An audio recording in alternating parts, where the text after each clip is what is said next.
Good morning here. Today is November 23rd, 2022. Reading from Discipline is Destiny by Ryan Holiday. And this set of chapters, we're reading pages 159 to 217. So here with Evan Minard. Baby Joe. Tristan, I'm back. Nick, I'm here. So we're the gang is back. And let's just start it out. So the first chapter we had in this section was called Beware the Madness. And it says, nearly every regret, every mistake, every embarrassing moment, whether it be personal or professional or historical, have one thing in common. Somebody lost control of their emotions. Somebody got carried away. Somebody was scared or defensive. Somebody wasn't thinking beyond the next few seconds. We can have poison or passion, but no one can afford to be a slave to it. Yeah, that reminds me of a Jordan Peterson quote that I like to live by. It's like, well, no one's going to remember this in 2 weeks. So, like, if I'm in a bad situation, like, even if it's, like, egregious, like, there's something real bad to happen, I'm like, well, maybe in 2 weeks no one's going to remember this. And in the grand scheme of things, I've got, like, 5,000 weeks. So it's like there's really no reason to worry too much about things. And I like the way it talks about passion in this book. Like, it's like a double-edged sword. If you have too much passion, it can be a detriment. But if you have too little passion, you end up doing nothing.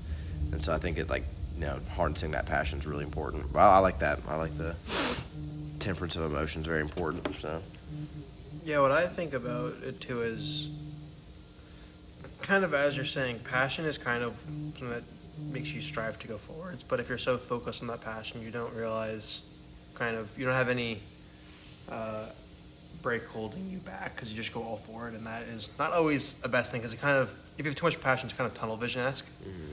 And you can't really focus on what's going on around you. No dilemmas. Exactly. That's right, sir. And I guess bring it back to jiu-jitsu. If you have too much passion and, like, I just want to get out of this move or escape this because you have too much emotion in it, you may escape it, but you just gave him your back now. Mm-hmm. Or you just gave him out, or you just gave him a submission. So predictable. Yeah, so if you become too emotionally driven, you choreograph exactly what you're doing. You're not actually. Put it. Yeah, you just show everyone what you want to do. Show them your cards. Exactly.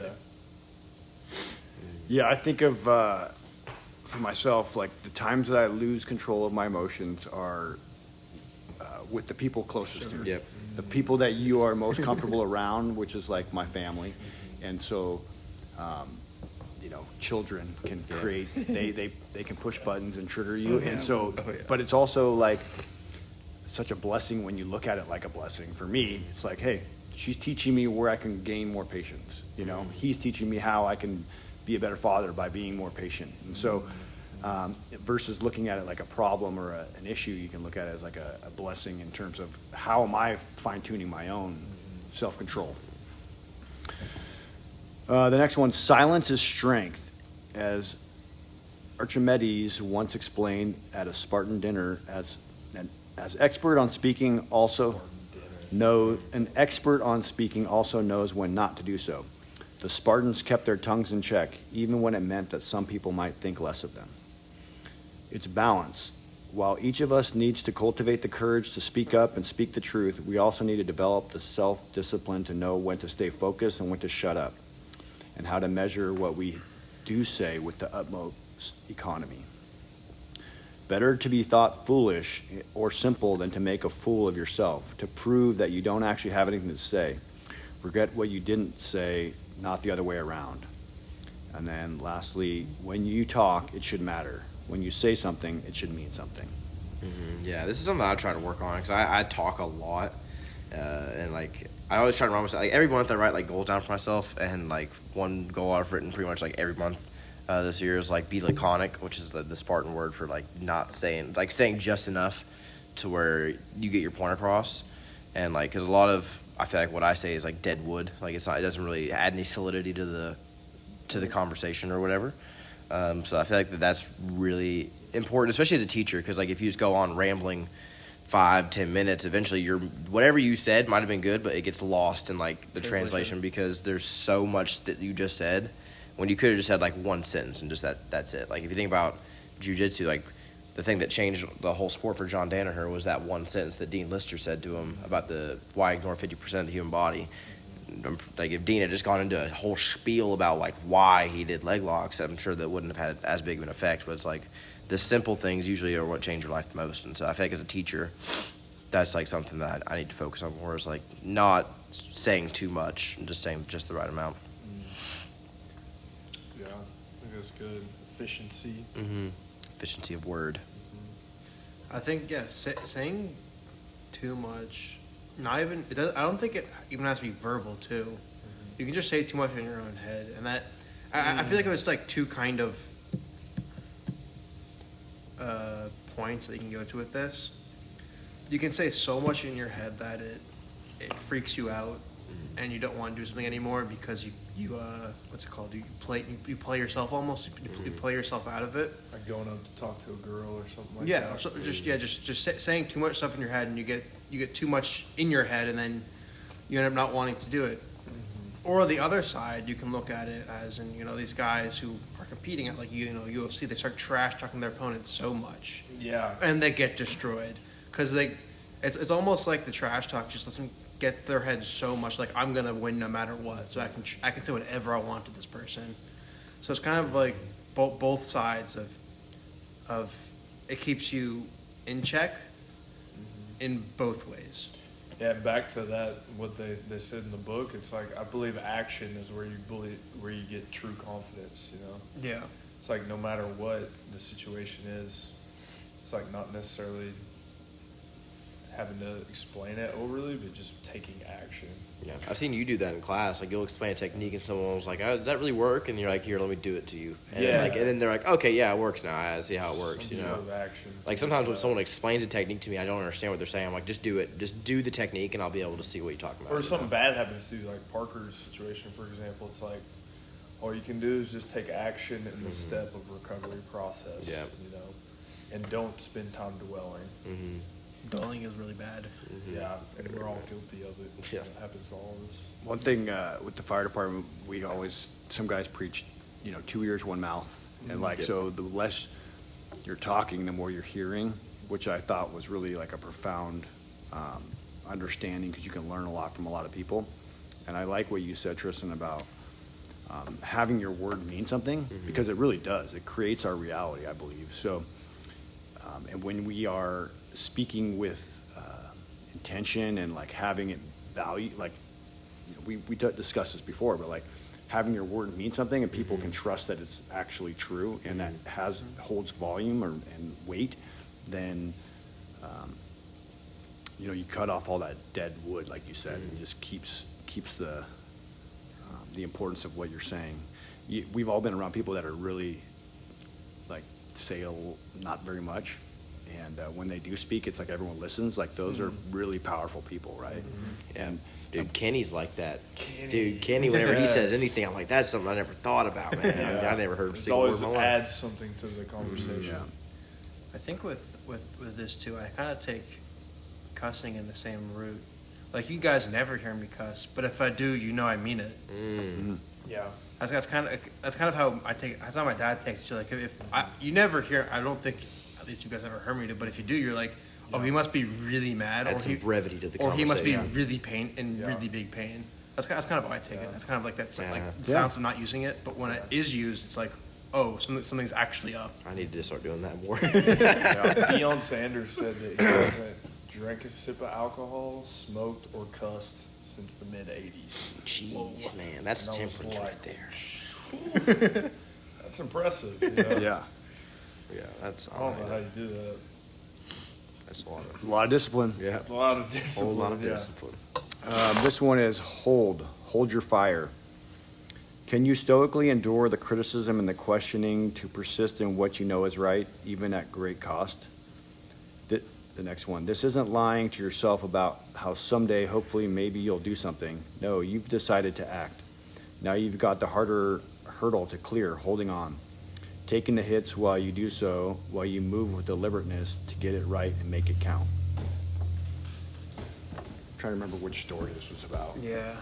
But Yeah, this is definitely like I feel like hard to do because it's like when you like he's talking about when you make a decision and you had to stick to that decision, and people were telling you. I think it's about Churchill. Yeah, exactly. Yeah. But it's you have to stand by your decision. It's hard when people who maybe are elder to you, like they're like, hey, this isn't a good idea. You probably shouldn't be doing that. It's like you've listened to these people your whole life. You've taken in criticism your whole life, and they're telling you this is the wrong thing to do. And now you have to have enough confidence in your decision to know that like this is the right thing to do. And if it isn't, I'm going to find out the hard way, and I'm going to have to be the one to deal with it. And that's like a really hard. I feel like a lot of people, especially like me and Nick's age, it's like right when you get out of high school, it's like you have to figure out how to make your own decisions. But you have to figure out how to also not listen to people too much, because if you listen too much, they're just going to tell you where they want you to go, and so that's something that like I feel like it's hard to hold the line on that one. So, my 2 cents. Yeah, I'm definitely kind of in that same boat. Is that you kind of have to stick to your guns in some ways. As Tristan was kind of saying, if you just listen, everyone will tell you what they want you to do, what's beneficial towards them and not beneficial towards you. It could be beneficial towards you, but most likely won't be beneficial towards you at all. So I'll pass on this. I think I'll pass because I think I need to think about this a bit more. Yeah, nice. Thinking about it. Yeah. You only get so. For me, it's like I think about the firefighting thing because that's what I've known for so long. But it's like you only, you come up to a house fire and your instinct is just to act, right? But taking a split second to hold your fire, to wait to like get the whole picture or as much picture as you can, right? It's like that split second of saying, okay, is there other issues going on before I start laying hose on the ground, or as soon as I, because you get one chance to make that first impression to get the ball rolling. And you want to start on the right foot. And so getting as clear of a picture as you can, and it takes a lot of discipline to not just let the thing dictate what it wants you to do. The next one is temper your ambition. And this is, there is considerable amount of self-discipline required to quit bad habits, particularly the more gluttonous ones. But of all the addictions in the world, the most intoxicating and the hardest to control is ambition. Because unlike drinking, society rewards it. We look up to the successful. We don't ask them what they're doing or why they're doing it. We only ask them how they do it. We conveniently ignore how little satisfaction their accomplishments bring them, how miserable most of them are, and how miserable they tend to make everyone around them in turn. Ambition is good. It just must be tempered. Like all elements of self-discipline, it's about balance. I think this is interesting to me because I'm very ambitious when it comes to like what I want to do. I'm sure Joe's the same way. Like we're in a sport where like you have to be ambitious to get what you want. But I think the key that like when reading that passage is like a lot of people are ambitious about external things versus being ambitious about internal things. I feel like you need to be temperate, obviously, with like being ambitious about money because that just goes down a really bad route, like pretty much 10 out of 10 times. But I feel like if you're ambitious about like internal things, like getting smarter, getting better at a sport than you were before, like self-satisfaction, I feel like those are things that, again, you need temperance because if you want those too bad, you're not going to get it. But I feel like ambitious about things that are external from you is where bad things happen. Like I feel like you should never be relying on anything external besides like food, water, and shelter. Like that's an extreme, obviously, but That's a really good point. If you can be happy with yourself, that's like the hardest thing in the world. yeah, I mean, I think all you need It's the is that. simplest thing in the world, but it's hard. All you need is nitro cold brew and jiu-jitsu. That's all you need. That's all you need. Oh my goodness. Yeah, that's a good way to put it. Ambition is honestly just like fire. A moderate amount is good for you because it keeps you warm, but too much and it burns you down. Yeah.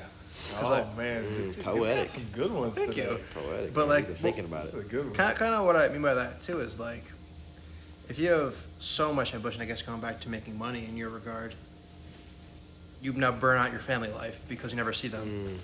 Like my dad, he told me I could be making 10 times what I'm making right now, but I'd never see you guys. So he chose not to do that. Obviously, I see him every day, but ambition that's kind of what it is. It's a fire that you need to stoke carefully. Yeah. what comes to mind is when I think of extremes, I think of like David Goggins, right? Yeah. And so like David Goggins, and this is no judgment on him because I love him and he's an example of like the extreme, just like doesn't care, Yeah. just will do whatever. And that's his main thing. That's his main thing. Right? And that's probably, Yeah.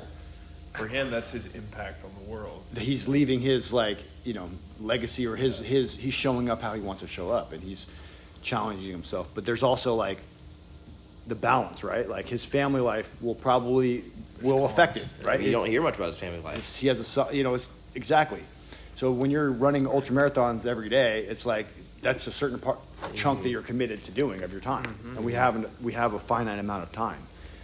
So yeah, temperance, and but also like that passion is super, like you said, it's fuel, and so if you can harness it in the right direction at the right time, and like really dedicate and commit yourself, then you can do insane things. Well, also, if you think about like the fire analogy with passion, a lot of people, I feel like in the younger areas are afraid of passion. Like they're afraid if I go towards the fire, like I'll get burned. And it's like they don't want to strive towards anything. They don't want to pursue their passion because they're worried about like what might actually happen. So like I think the balance is not throwing yourself into the flame and making it a funeral pyre, but getting close enough for it to keep you warm, things like that. Yeah. So. I think that kind of brings back to the previous topic of thinking too much about something dismisses you wanting Yep. to do it. So I think that kind of connects to the previous chapter. Tying it all in. Time. Yeah. This one's the next one. Money's a dangerous tool, Yep. which is Yes, what it you were is. talking about. Which, if you have money, spend it. The problem is when people spend what they don't have to get things they don't need at a price nowhere near worth the cost. It's also irresponsible to be penny wise and pound foolish, to grind your life and vitality into dust trying to save a minuscule amount of money on things that don't matter, which I think is really interesting. Money isn't good or bad, it's a tool. Poor people have poor people problems and rich people have rich people problems because people always have problems. No amount of money is ever going to truly free you, but being less dependent, caring less about money, that will free you right now. Yeah, this is something this is probably the main thing I've been working on all year because my dad told me to always save my money because, he had to work 2 jobs during the financial crisis, and I didn't even know that was even happening. I was like, oh, Dad, buy me video games. I want video games. And he's, like, working 2 jobs and, like, never home. And then as I got older, I started to see, like, the impact that had on him. I'm like, oh, I got to save all of my money. I'm never going to spend any of it. So it's like I've saved pretty much all of my money. I'm so afraid to spend it, like, to where I don't even want to buy things I need. Like, I had to spend $1,000 repairing my car the other day. It's like I have to remember, like, money is a tool to be used. It's like there's no reason to save it if I'm not going to use it for anything. But I shouldn't want to have money. I should use it to, like, for competitions, for car repairs, for food and things like that. It has to be spent at some point. There's no value otherwise. Huh? It has no value otherwise. Exactly. Yeah. Well, and this is interesting because my wife and I, we talk about a lot about abundance. Her coaching does a lot about abundance mindset, and I've gone through a lot of financial stuff because I was a saver, retirement, and but there was never enough. It was always like, so there's no dollar amount. This is like, for me, it was like this key aha moment. It's like there's no dollar amount that makes you abundant, that you've arrived, because it just keeps moving. Yeah. The target moves. So you can have abundance when you are homeless. Yep. If you believe that you're abundant and you have that, then you're attracting the flow of money. Yep. And so money is a tool, but it's also like an energy, I believe. So the more that you're holding on to it and afraid to spend it and afraid to like let it go, the harder it is to come to you. And so energetically, if you give, if you're altruistic, you donate, or you help it, get it in circulation, and you hire the right people, you spend on value, on contributing, and it flows back to you pretty substantially is what I've discovered. And so because you're not like closed off to accepting it, and you're not like, a lot of people have money stories that I've run into where money's evil or money's bad, and what that does, you can't receive something that you hate or that you don't like. So it's neither good nor bad, and that's a really key distinction, because a lot of people will say that it's the root of all evil, and they have these stories, but what that does is it restricts the flow of it. And so don't be attached to having a whole lot, at least in my opinion, and don't be afraid to receive it. Yeah. it's bad on both ends. Like if you're that money hungry guy, like I've worked with plenty of people who are money hungry. It's not fun. Yeah. And then you almost kind of be that way yourself. But it's also bad to be on the opposite end where it's like, I hate money so much. It's like, I don't even want to have money. And it's like, well, you kind of need it. You can't not have it. You can do a lot of really good with money. And so money is just a magnifier of who you already are. And so, and it takes a while to build up the capacity to deal with money, because that's why people that win a lottery, they never worked for it. They never had the capacity. They never built up the systems on how to like work with that energy, and they blow it all because they don't really respect it. I think one thing on money that's interesting that I thought of recently this past year is like hiring coaching to gain skills. Like you said, you're trying to increase your own stuff instead of the external things. So getting better at coding, or getting better at video editing, or getting self-help to where you can understand things about yourself better, or hiring a personal trainer. I feel like that's a really good way to spend money to gain knowledge and skill sets. And then I'm sure at some point in life, being able to store that money and having a good nest egg where you feel comfortable is good too. You know? Absolutely. But I do think you need skills, though. It's like that should be your first thing. I always like to think of like money, it's particularly with investing. There's no better thing to invest in than yourself. Be yourself, yeah. And so, like, you go back to your intrinsic value or your intrinsic worth, or the things that you can't be taken away from you. Like, if I work on my patience, That can't be taken away. it only can benefit me, right? Well, if Warren Buffett would have just took all his money, invested into the S&P 500 and dollar cost average his whole life, he would have a good amount of money, but he wouldn't, own Berkshire Hathaway. Yeah. It's like he had to learn how to compound that, It's like he invested in himself, which I think for him was reading a lot of financial reports, probably talking to a lot of smart people, taking risks when he needed to. Is our version of that buying instructionals?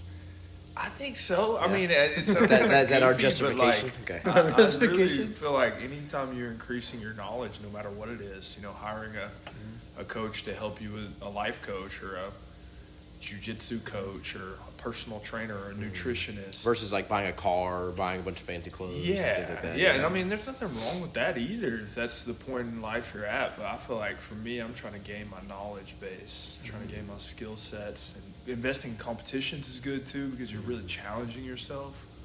I feel like that's another great investment. For money, I'm kind of similar to you, Tristan, in that I don't really spend much money, but when I do, I don't mind spending more on the quality. Like, when I buy I don't buy a lot of clothes, but if I do, I'll get a $60 t-shirt because I know it's going to last 10 years. I'm not going to buy a $10 t-shirt that'll last 6 months. Or just, I guess that's kind of how I go with things. And when I know something is going to be useful, I don't mind, spending 50-70% more than what the average price, because I know it would last longer. Yeah. Well, like you were saying about like skills and things like that, things that can't be taken away from you. I actually buy the cheapest clothes and I pay for the most expensive tattoos because they can't be taken away from me. So that's why I buy really expensive tattoos, and like I'll go to TJ Maxx and buy like the worst shirt ever for like $3.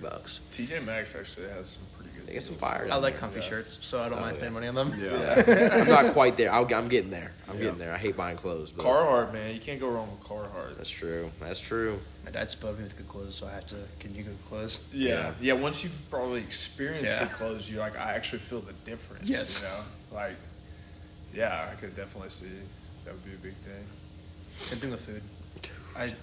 I like to buy really good quality food. I'm a big food guy myself. Food, coffee, obviously. I'm a quantity over quality guy when it comes to food. So food. So this That's your was a vice. huge shift for me, because I used to think, I why know would you're you? big at Maddie said you're very healthy. Yeah, so I used to be, a very scarcity mindset, and it was like, I'm gonna save money on food. It's like, why buy good food? And then it dawned on me, it's like, there's really not a better thing to spend money on. To spend money I on, have because never compromised on it literally is what makes up who you are. Yeah. Yeah. Like, you are consuming something and it's alive. turning into you. And so, That's actually a good way to put it. so it's like if you're, and that goes back to You like, are what you eat. That's yeah. the saying, right? And so you fill your body with all this shit. Excuse my French. And speaking of swearing, Hey, brevity. but you do because it is, Yeah. and so again, it's not a place of judgment. It's just for me, my journey was like, there's like good food and like particularly you go get sourced things certain places and how it's kind of raised or whatever. And again, there's realms of where that is even too much, right? Yeah. Because you have to like live life and be There's a temperance Yeah. to that too. but there's It's definitely I always a good habit think- to get yes. into. I would like to get to the point where I'm killing my meats, I'm growing some sort Yeah. of vegetables, or at least yeah. getting stuff from people who do grow it, Yeah. or getting meat from people who do kill it. And it's like Supporting the that. closer you can get to the earth, there's just no doubt about that. That energy is going to stay with you instead of getting a frozen patty off a truck. That's it's just not that. It's not the same energy in your food. It isn't. You have a different energy to you when you're Yeah. eating like that. Yeah, I that's get all my a eggs. biology thing too. And I mean, sleep is obviously huge, but can't food buy is sleep big. sadly. But, All my eggs are from my chickens, yeah, and Lucky they taste better. yeah, They actually taste. Oh yeah. yeah. They I taste- guarantee it. I'm getting 40 more chickens if you guys ever need eggs. hey, Got you I will, guys. dude. Nice. I'll get the eggs myself if I have When I to. get a will. kitchen, I will definitely do that. All right, so we got the next one, getting better every day. Socrates didn't know much. There wasn't much he held for certain, but he was for sure. He said that we cannot remain as we are. It doesn't matter who you are. It doesn't matter what you've done. Nobody is as good as they could be. Nobody is perfect. Everybody can improve. The Japanese word for this is kaizen. Continual improvement, always finding something to work on, to make a little progress on, never being satisfied, always looking to grow. It's a beautiful irony. You're never content with your progress, and yet you're always content because you're making progress. Yeah, that's a really good quote. Yeah. That's a really good quote. I think I think that's why a lot of people like jiu-jitsu. It's because it's like a skill you could so obviously get good at, and I think I was thinking about this the other day of like why I enjoy the sport so much. It's just like you get a direct correlation with the amount of work you put in is the amount of stuff you get out. So if I put all of my effort into like if I put all my effort into stocks, no matter how much effort I put into it, if the market crashes, I don't get all that effort back. But like with this, if I train once a day, I'll get what once a day gets me. If I train 3 times a day, I'll get what 3 times a day gets me. And it's like I will caveat that though. too much training. No, some people are they maximize their time better. True. This guy I trained with last Clay, night. He's yeah. trained for 6 years. He's a medical student. He's every bit as good as I am at jiu-jitsu with less time. And he's just maximized his efficiency. And I think people do that with stocks too. Yeah, that's true. You know, Like my it's dad. like, Yeah, your yeah, dad- it's that's- like you can we should get your dad both. maximize. Yeah. You can maximize it. Some people are just better at it, or they maximize their time better, and it's like the time put in will absolutely help. Yeah. You know, like there's no doubt about it. I'm a slow learner with things, so I have to put a lot of time into stuff. But the more I'm learning is like not only be there, but be present. Yeah. In every moment. This guy didn't waste any time. He went from one person to the next to train with people, and when he wasn't, he was stretching. Then he went and drilled. There was zero wasted time. That's funny you say that because I'm reading this book, Mastery by Robert Greene. Yeah. One of the best books I've ever read. Yeah, I've heard that And- guy's a really And good he was author. saying that like 3 hours of intense focused work is better than 10 hours of Yes. moderately focused work. I agree. And I think that Clay guy he probably gets like maybe 3 hours of training a week, Yeah. whereas I get maybe 10, 17 hours. But his is probably like Very very focused. focused, Yeah. very focused. I'll admit sometimes I come to training, I'm just talking to people. Yeah, So, yeah, we all do it. yeah, I've been there. What I do for getting better every day, what I think helps a lot is compounding a penny every day almost. Like I for Japanese, speaking of that, there's another term they have, don. It means little by little. Ooh. Yeah. Don kimonos? It means little by little or gradually, depending on how you go. translate it. And what I do like for that that. is,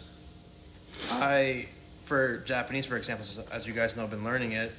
I just try to learn 1 or 2 words a day. Yeah, yeah, And at the end of the year, that'll be almost 1,000 words a year. yeah. And of course, there are days, I learn Consistency. I learn more, but just doing it a small amount just helps build my foundation up for it. And for jiu-jitsu, whenever I come here, I try to at least remember one thing. Yeah. So the next day I'm one technique better than I was the day before. Yeah, it's funny you say that because we're talking about ambition. It's like I have really ambitious goals, but sometimes they're so ambitious, I end up trying to get so good every day that it ends up like discouraging me if I don't get better every day. So it's like I have a daily self-care checklist that I have on my phone. Nice. And I wrote under it at least one, if you do at least one of these things, there's 5 things. If you do at least one of these things, it's a successful day. So if I write one poem, it's a successful day. If I read one page, it's a successful day. If I get outside for 1 minute, that's a successful day. Versus like yesterday, like because sometimes I'll look at it, I'm like, dude, I got 5 things to do. I don't have enough time to do all these 5 things. But I'm like, oh, I got time to go outside for a minute. Like that's a successful day. And it's like for jiu-jitsu, it's like I'm gonna get 100 drills in. I'm gonna specific train every round. I'm gonna stay later than everyone else. And it's like now Show up. Exactly. Now I'm just like, if I hit this one move in sparring, that's a successful day. Like that's and then obviously I have the extra things past that, but not getting caught up on improving too much every day. You know what I mean? Like where you're so focused on it that you actually forget why you're doing it. So Nice. This one's share the load. This is the MLK one, and it says, it takes discipline not to insist on doing everything yourself, especially when you know how to do many of those things well, especially when you have higher standards about how they should be done. Woe is the person who wears themselves out on trivial matters, and then when the big moments come, is out of energy. A glutton isn't just someone who eats or drinks too much. Some of us are gluttons for punishment, gluttons for attention, gluttons for control, gluttons for work. You have to be able to pass the ball, especially when somebody is open and has a better shot. The insecure are unable to do this. They fear being criticized. They fear letting people see behind the scenes. And then this is the MLK quote. If I had the luxury of an entire week, I would spend it meditating and reading, refreshing myself spiritually and intellectually. Amidst the struggle, amidst the frustration, amidst the endless work, I often reflect that I am forever giving, never pausing to take in. I feel urgently the need for even an hour of time to get away, to withdraw, to refuel. I need more time to think through what is being done, to take time out of the mechanics of the movement, to reflect on the meaning of the movement. This is something I always struggle with. You know, I'm sure you can relate. Like as a teacher, Yeah, it's this is probably the hardest one for me. yeah, it's just like I can do everything myself, and this will happen, and this is what I want to happen. And if I teach this person to do it, the stuff I want to happen won't happen for like 3 months. But if I can teach them what to do, then I don't have to do anymore, and then everything grows. You know, it's really it's so tough. I think pride especially- comes in a lot too. Yeah, especially I feel like as a parent. You know, like I remember as a kid, I'd always want to help my dad like cook, but I would be like, well, I feel like I'm gonna take away from the dinner. Like he's gonna take time away from his cooking to teach me how to do it, and then everyone's gonna eat later. Then I'm gonna mess something up, and the food's gonna be ruined. So I'm just not even gonna do it. And so even from the opposite, I didn't want my dad to share the load from cooking dinner. He cooked dinner every single day from working 2 jobs. And I didn't want to ruin it for him, you know, because the dinner is something we all enjoyed. And so it's like it's hard to like as a parent to be like, hey, clean the dishes, and then they clean it wrong. You have to say, hey, clean the dishes, and they clean it wrong again. And it's like you could have just cleaned them yourself, you know. So I'm sure as a dad, you really that's all the chores, all the things about being a parent. It's like it's so much easier just to do things, obviously, right? Because there's a particular way that you want them done. But it takes humility to acknowledge that, like, there's multiple ways that things can be done. And even if it's a lot slower, way less efficient, maybe it's not as good, it's still creating that investment in them able to do things themselves. It's like, can you imagine kids, like, if they never, like, learned how to, like, dress themselves or tie their, shoes or brush their teeth, or it's like, if there's an element of they have to grow into that, like they have to just start taking more responsibility, and it takes patience. a lot of patience. I remember when my dad taught my brother and I how to grill. There were a lot of dinners where we had overcooked food because we knew what we were doing. But you know what? Now, my dad can lie down on the couch and we can grill outside because he knows we can do it now. I don't even know how to grill, bro. Damn. Another Gotta get you that Blackstone, man. Those are really good. another thing about this too is I think it can very easily see it in the business world too. I think one of the biggest examples that I like to think about is like entrepreneurship. Would you rather have 100% of $10,000 or 20% of $100,000? It's a fifth of what you would have had, but you have $10,000 more, twice as much. And that's kind of how I like thinking about stuff like that. Bigger pie. Exactly. Yeah. I've noticed you do this when you teach. Is like you'll take everyone's opinion in the room versus like there have been a lot of gyms where I go to where it's like if someone even put their 2 cents in, it's like why are you being disrespectful right now? Yeah. Like why are you Yeah. why are you stepping on like why are you stepping on my toes? Like I'm the guy teaching. Why are you trying to teach me? Yeah. Like I feel like with you, you'll take a white belt and be like, hey, what do you think about this? And then like they'll even share something that I like, and I'm like, okay, yeah. Yeah, because Everyone's you got want the something, you know. idea as the main goal, not necessarily the person who's giving the idea. Yeah. It's like you want to be just a facilitator. You have a Socratic way of teaching. I feel like. Yeah, I like Well, that. it takes a lot of so. I will just say from the outside, your teaching skill and being able to do that, it takes a lot of like courage and like confidence. Yeah. Because if you're insecure about your own skills, Yeah. then you're gonna not want to be challenged or have someone ask you a question. Correct. So, but you are And extremely. I saw that a lot coming up. So I was like, I probably went so hard the other way because I felt so much of that. And then I discovered, I was like, man, it's really, there's a lot of different ways to do things. It's more about the idea or the concept. And different students vibe with different people. Yeah. Not being like, they have to vibe with me. Well, I oftentimes find how blessed coming at the 10 o'clock with you and Dan. It's like you guys both have different games, different styles, but also like you complement each other and you're also so, it's just that dynamic is really, really cool to be a part of like how you can learn from these different angles. Oh, it's cool. Yeah, I tell Dan every day, I'm like, man, I learn from you every day because, you know, I do things a certain way and then I'm like, I don't think I do it that way, Dan, in my head. And then I'm like, try it a little bit. I'm like, actually, that works really well. And then I look at his body type, his experience, training partner. I ended up doing a lot of the techniques he does. He's told me he does a lot of techniques that I should too. So it's been cool. Yeah, you gotta build that confidence to allow the questioning or the feedback, right?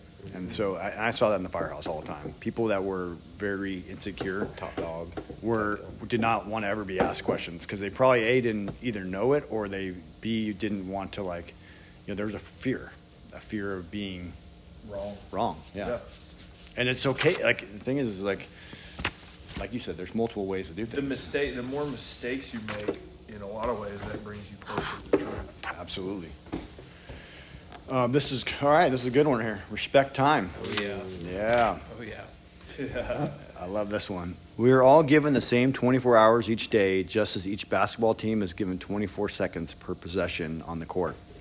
To not be aware of it, to not respect it, to not know how to use and manage it, is not just sloppy, it's stupid. You're in the game always. You've got to know the time precisely because you never know when it's time to run out, when time will run out on you. That's what the reminder, are you ready for this one? Memento mori means. Ooh. Oh yeah. No one can take time or life for granted as it runs out for all of us. It's why we're deliberate about what we say and say yes to and say no to, because we understand that time is a gift and what we give it to matters. Timing has definitely been really big in my life because of my dad. My dad always says it's all about the timing. He does talk It's about all He about talks the about timing. time a lot, And dude. because of that, like I don't want to like toot my own horn, but I am very good at scheduling stuff and making plans because he made me be good at that. Because whenever I do something, he says, okay, how are you gonna do it today? How are you gonna do it next week? How are you gonna do it in a month? How are you gonna do it in a year? So because of him, I always have things booked out, or not booked out, like planned out for an entire year for stuff I do because he essentially makes me. And I was talking to him recently. He's like, I have my stuff planned out till 2024. I'm like, jeez. I'm like, I don't even know how to have breakfast tomorrow sometimes. He's on it. Dang, So dude. That's cool. But you guys can see it when he is here. He is here. Yeah. And when he leaves, he's gone. Exactly. Yeah. So- He's really good at that. Timing is, He's always like, gotta Amazing. run, gotta be on a run, Yeah. or Yeah. gotta run. and I don't know if you guys ever talked to him on the phone. Yeah. But he says I have like a Very 10:32. No, I efficient. have. He's very I have. efficient. I have a 10:32. I gotta go by. Yeah. I respect that a Yeah. lot. That's something I would love to improve on. I respect it because he balances family with it too. Like, 'cause I've met guys who are like that, and they just don't have a life. But like you said, you can check out and then go on to the next thing, which Yes. is very difficult to go from a family discussion to a business discussion Yes. to a creative discussion to Jiu-jitsu discussion. there's all Yeah. these are different buckets to go into. Not to bring so much attention to my dad, but No. he does timing so well. It's actually crazy. Yeah, Well, he it's- definitely does. It goes back to your word. It's so like, I think when you make a commitment to be somewhere at some time, it's like an exercise in telling yourself the truth. Like, I will be there. And life happens, right? So sometimes things happen. But like cleaning up the mess is what's important. It's like, no, I meant to be there and there's a huge car accident and all of a sudden the whole world's on fire and I couldn't make it, so let's reschedule. Versus like, oh, it's not a big deal. They'll just get over it. Yeah. It's like, if you say you're going to do something, do it. And then your word means something. It has value. Your integrity of yourself, and you also can believe yourself. The only people that we really should be concerned about is believing who the inner critic, the person inside of us is saying, I'm going to do this, and I will do it because I always follow through on my commitments. Yep. And so the time is it's a good way to like measure how well you're dealing with commitments. Yeah, respecting time is definitely something that's like a big thing for me. Like that Memento Mori quote, like changed my life when I heard it. I was 16.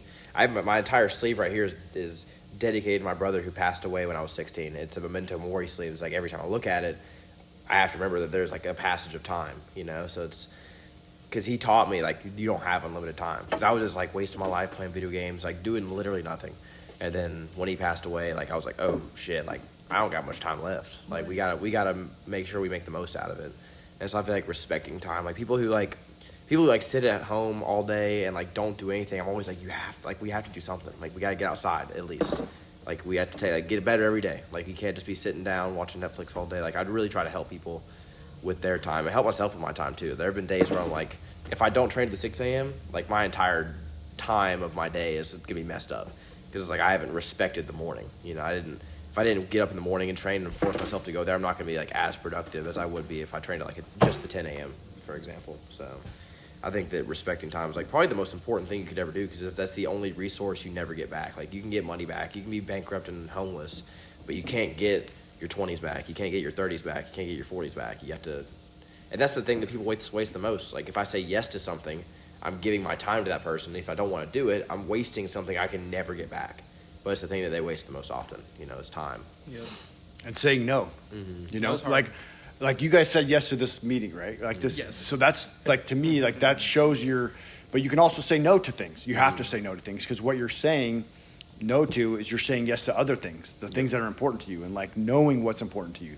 And that's why, you know, you got to know your priorities, like family, right? Family's my number one priority. So like I need to, part of who I show up as and who I'm creating is like being someone that makes sure that I'm there for my kids and my wife and my family, and saying no to certain things, but saying yes to them and other things that are around that. Yeah, it's a good one, man. Time is. And not judging yourself too bad for that either, you know? Yeah. Like if there's something you care about, being like, okay, I do care about this for a reason. What is it, you know? Yeah. Discovering that, unpacking it. And it's not, you know, we think that I'm a people pleaser. So like you think when you want to say no to things, it's a muscle that can be exercised. So when you become clear on what you're going for, then it's easier for you to say no to things that aren't that.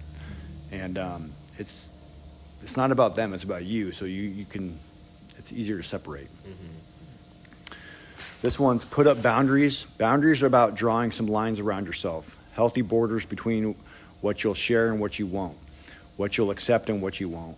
How you treat others and how you expect to be treated. What is your responsibility and what isn't? How can you get back up after a failure if you are overly concerned with what other people think of you? You won't do your best work if you are constantly micromanaging everyone else's. There's a term, energy vampires. meant to describe the kind of people who, because of their lack of boundaries, suck others dry with their neediness, their selfishness, their dysfunction, and their drama. Set up your boundaries, enforce them gently but firmly. Treat everyone else with as much respect as you'd want for your own. Be the adult in the world of emotional children. I like that. This chapter reminded me of one of the church or lessons we had at church called guardrails, and what it was all about is if you don't set up hard barriers, if it's just a soft barrier, you not really have anything blocking you from going over the edge. You step closer, then you step closer again. You step closer until you jump over it. So, that was focused more on like stuff like addiction or just negative things, but it's the same thing. I think I would think for this too, like if like for jiu-jitsu, you say you go to the 6 in the mornings. This morning I won't go. Good. This morning I won't go. Tomorrow, I didn't get that much sleep last night. I won't go again. You're continually pushing that barrier back until, oh no, I haven't gone to a morning in 3 months. So if you set up a hard barrier, like, I don't feel like in the morning, but I'm going anyways because if I don't, I'm not going to end up going. And the only time you wouldn't go is if I am genuinely hurt, I am genuinely sick, I am genuinely something that I actually can't go for an objectively good reason. Yeah, So- I have a guy that in the morning class, he texts me, he's like, if I miss more than 2 days a week, I have to pay you this amount. Yep. Who's that? And he does it almost every week. Oh, yeah. Pays you? Yeah, but what we're doing is we're going to put it into a thing to buy like rash guards and shorts. And then for people that either can't afford it or maybe we like get a that. competition That's for nice. it or some sort of challenge for it. But, I mean, that shows you how much people struggle with it. They're even financially invested and they still miss. So what do you think is harder, setting boundaries with yourself or boundaries with other people? Yourself. Man, for everybody, it's probably different. Yeah, Some because for people are me, it's people setting boundaries with pleasers, other some people. Like I've always like set boundaries with myself. I'm like, yeah, this is what you're doing. Yeah. And there's like no if, ands, or buts. Yeah, you may be more of like a people pleaser. Yeah, dude. Oh You yeah. know, whereas like Oh, yeah. some So- people may struggle, and I struggle with that too. So what is the boundary? Give me one example of boundary with someone else, because it all relates to you. Like, hey, don't Relative. say this, or like, hey, I take offense to that. Like people like poke fun at me a lot, especially growing up. So it's like, well, with my friends, I'm like, hey, don't say that, and they just keep saying it. I'm like, that's fine. You keep saying that, whatever. It's like I would set one, and then I would just immediately crash it down the moment like anyone even tried to interfere with it. You know? Does that make sense? So you're saying if someone was teasing you, you would set the boundary for them, but they wouldn't respect it. Yeah. So what I'm hearing is that you weren't setting the boundary for yourself, to where you're like, Yeah. I guess. So you'd say so that, you're yeah. saying if you do this X thing, and I don't appreciate it, and I've told you multiple times I don't appreciate it, and you continue to do it, Yeah. then my boundary is that we're not going to hang out. Yeah. Like that's so. As and a kid, that's definitely something. it's a challenge. No, I'm not saying that it's easy, but I'm Dude, saying it's hard. it relates, because what this thing does is the boundary. We can own it ourselves, or we can say it's someone else's responsibility. Yeah. And when we say it's someone else, is that we're expecting someone else to do something, then you're taking the power away from yourself. Yeah. We ultimately have the power to say, I don't appreciate being around people that are total dicks. Yeah. You know, like, so if you're not going to be, whatever. Yeah, I feel like ever since I started teaching and doing martial arts, it's been a lot easier to set boundaries. Like with a kid, it's like, hey, don't do that. Yeah. And then they do it. I'm like, hey, if you do that again, this is gonna happen. And if they do, I'm like, okay, go sit in the corner. And like, then they're like, oh, that was a boundary I'm not allowed to cross. Like, no matter how much they cry, they're like, oh, I'm sorry. I'm like, no, you gotta sit here and like think about what you did. Like, I said no, and you said you kept doing it. And then like with people, like I teach the kids, like you always have your line in the sand. Like you draw. Everyone has a different line in the sand. Like yours may be different than mine is. Like mine is if someone physically touches me and I don't want them to touch me, I'll tell them to like, hey, don't do that. Yeah. So it's like I always tell them there's 3 warnings. Like if you make the line in the sand, hey, don't touch me. They cross it, say, hey, I said don't touch me. They cross it again, say, hey, do not touch me. And then I tell them if they cross it the 3rd time, you can punch them in the face. I would always tell them actually, I'd be like, I'm only if the 2 second, lines. yeah, the second I'm time, only the 2. second time, you'd be like, hey, if you do this again, this will happen. Yeah. Because I've done that before. I'm like, hey, if you do this again, this is the exact thing that will happen. And someone crossed the line again. I'm like, okay, well now I have to do it. Like Yeah. I'm sorry, but you made me do this. Like you Yeah. have to understand that. And I feel like ever since I started teaching and doing martial arts, it's been a little bit easier, but that's still something I struggle with, like setting boundaries with other people. Like myself, I'd never have any problem doing that. Like I'm like, it's non-negotiable. I can appreciate that. I've always found it easier to set. I don't know if you call it other people or not, but I always find it easier to set boundaries with other people versus myself. Because like if I'm like, hey guys, I'm going to come to jiu-jitsu every day at 10 and whatever. I say a lot of my stuff out loud so people can hear it. But if I don't, it's like that way you have to do it since other people heard it. That way, it's not just a firm boundary in mine. Everyone hears my boundary too, so they can kind of hold me accountable to it. But like, if it's like a boundary, like I'm just like in my room right now, I'm like, oh, I can do that later. Yeah. Like who's gonna stop me besides myself? Yeah. Who's gonna know? Yeah. Exactly. Yep. I always find those boundaries significantly harder because it's all me, and I can't have anyone to help me with it. It's like personal accountability versus like everyone else's accountability. Yeah. Like, I'll bring it back to what I said yesterday with that Nutella sandwich. I was like, that was really tasty, and I probably put a bit too much Nutella on it, but who stopped me? And you know, the toilet stopped you, man. And you know what? As I said, I felt sick until about 2 a.m. because I ate it. Yeah. And my stomach held me accountable, as you could say. But I always find that the hardest part is personal boundaries that no one besides me knows about.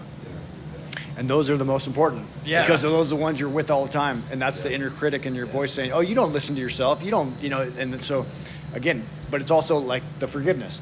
We're human beings, and we always, we're always going to make mistakes. So when you do that, you can beat yourself up about the Nutella, or you can say, hey, today's a new day.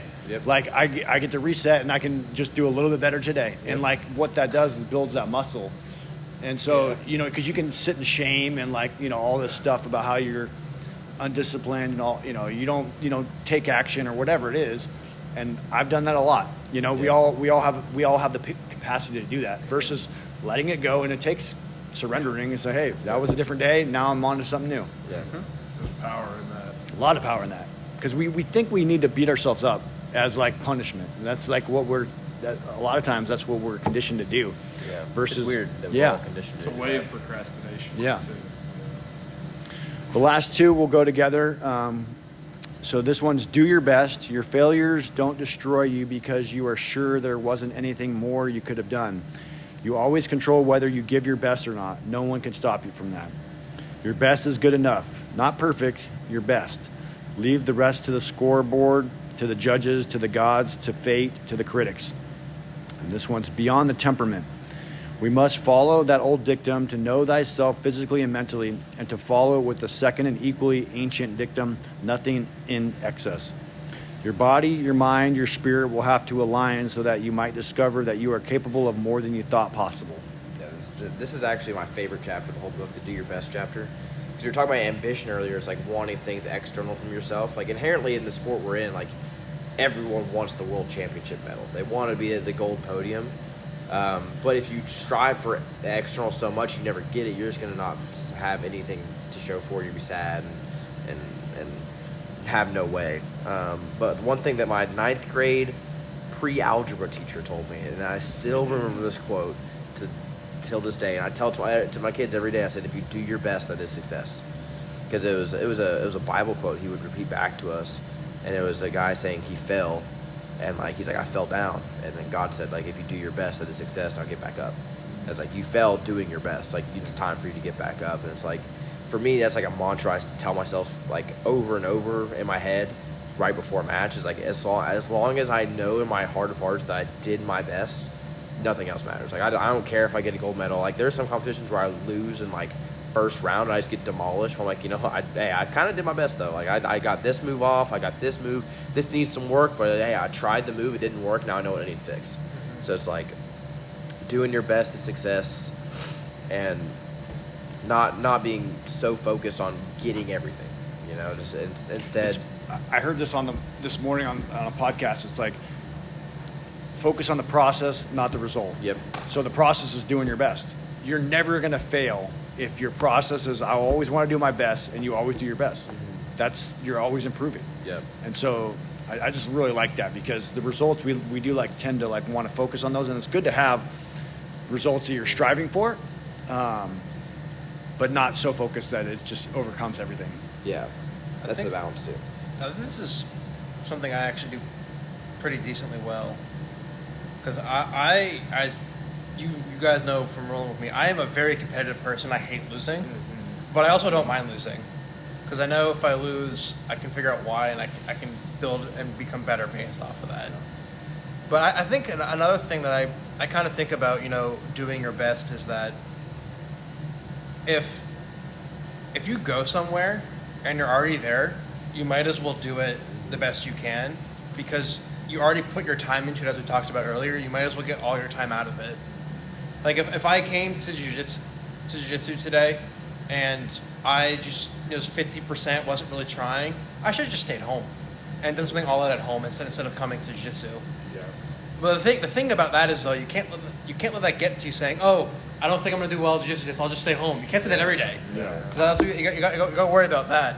It's a balance. But whenever I come to jiu-jitsu, I do think I always give it my all. But there are things I'm not that good at, because if I'm not really that interested in something, I'm like, whatever. Yeah. I'll go halfway.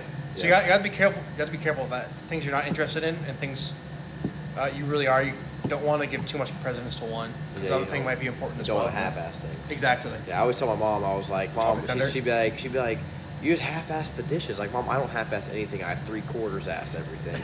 Don't try to tell me I half-ass everything. All right. So, what does it look like for you when you do your best in a training session? Like, what does do your best to you mean, like in a training session? Just be present in the moment. Yeah. So it's not like your performance on other people.